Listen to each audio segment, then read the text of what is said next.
I guess I wasn't surprised, but it's still kind of shocking.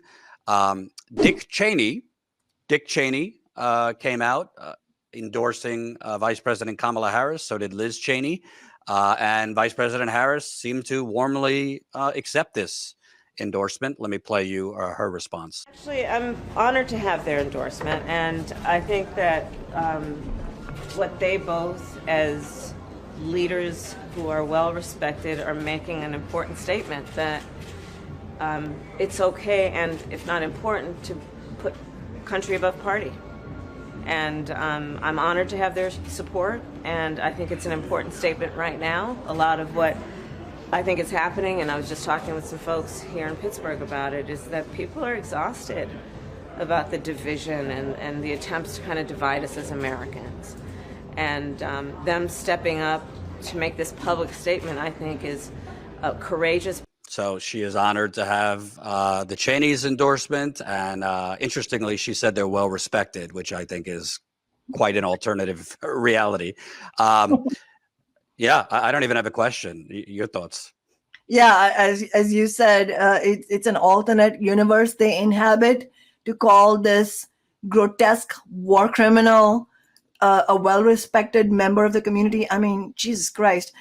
And you know, and in addition to Harris, I think it also has to be mentioned that Bernie Sanders, which is an especially shameful moment for Bernie Sanders, who said, I believe this is an exact quote, "I applaud the Cheneys for their courage in defending the democracy." I mean, this is where these are the cues for us to break from these complete betrayers. And obviously Bernie Sanders is not the same as Kamala Harris, but for him to purvey this illusion in this long-time war criminal, that is unforgivable. We cannot abide that, and we have to call that out for what it is, which is completely shameful.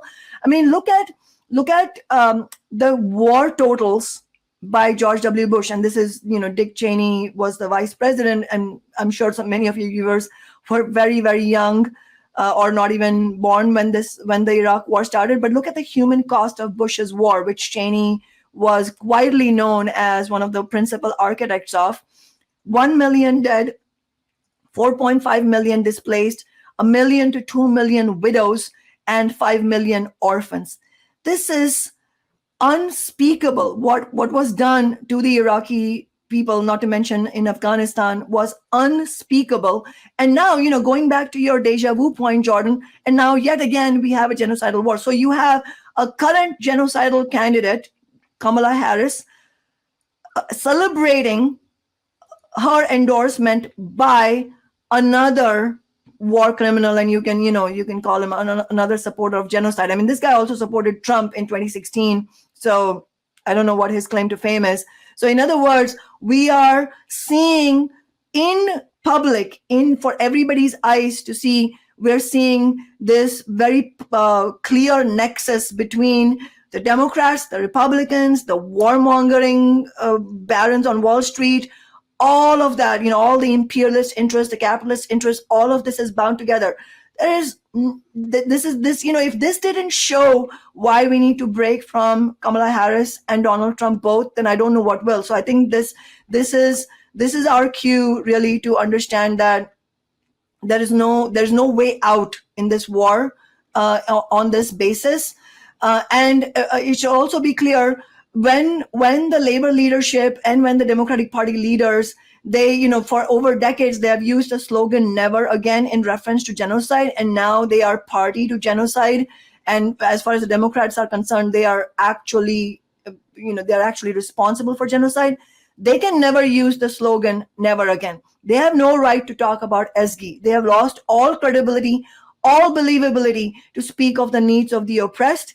And let's be clear, the blood of ESG and of the 200,000 Palestinian lives that have been lost in the genocide are all over the hands of Harris, Biden, and the whole Democratic Party. And it's not surprising at all to see, it is shocking and unspeakable, but it's not surprising at all to see Harris celebrating Cheney's endorsement of her. And, you know, what also strikes me is, and I'm sure you remember, I was a little younger during the Iraq War, but in the 2000s, the emails we're getting now, the fundraising emails and the media hyperventilation about democracy being on the line and Trump is a fascist threat, we were getting similar emails about Dick Cheney, just Yes.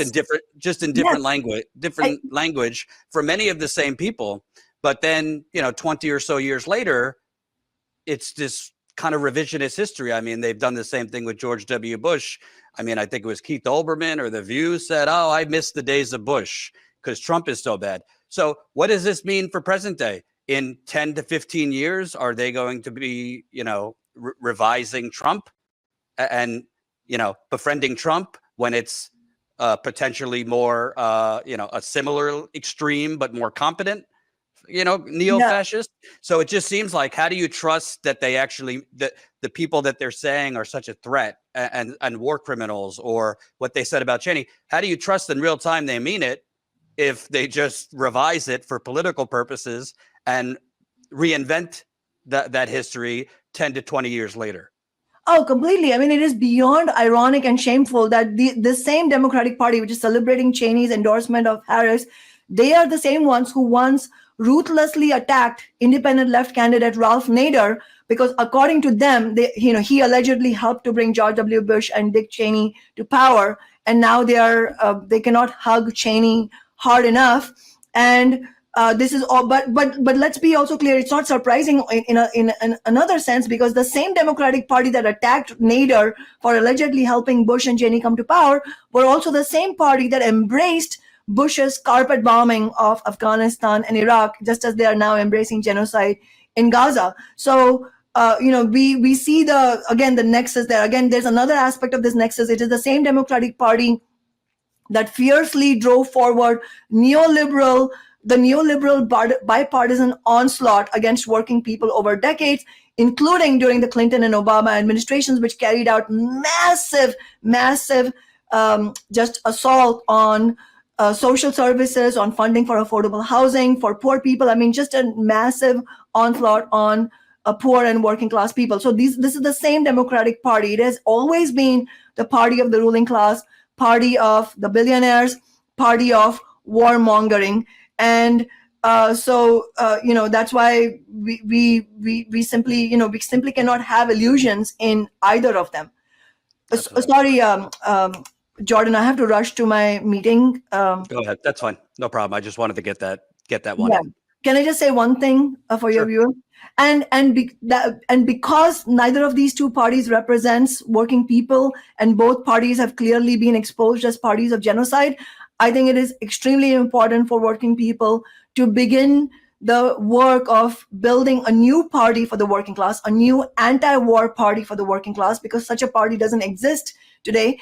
And that's why we want to use, Workers Strike Back wants to use our campaigning for Jill Stein and building the highest possible vote for Jill Stein as a step towards that, building the new party. And that's why we are not just campaigning during the election, we are also building for an organizing conference in February, which will hopefully be attended by thousands of people, in order to begin a serious conversation about ending the war and building a new party. Because as I said before, come January, it is going to be Harris or Trump in the White House.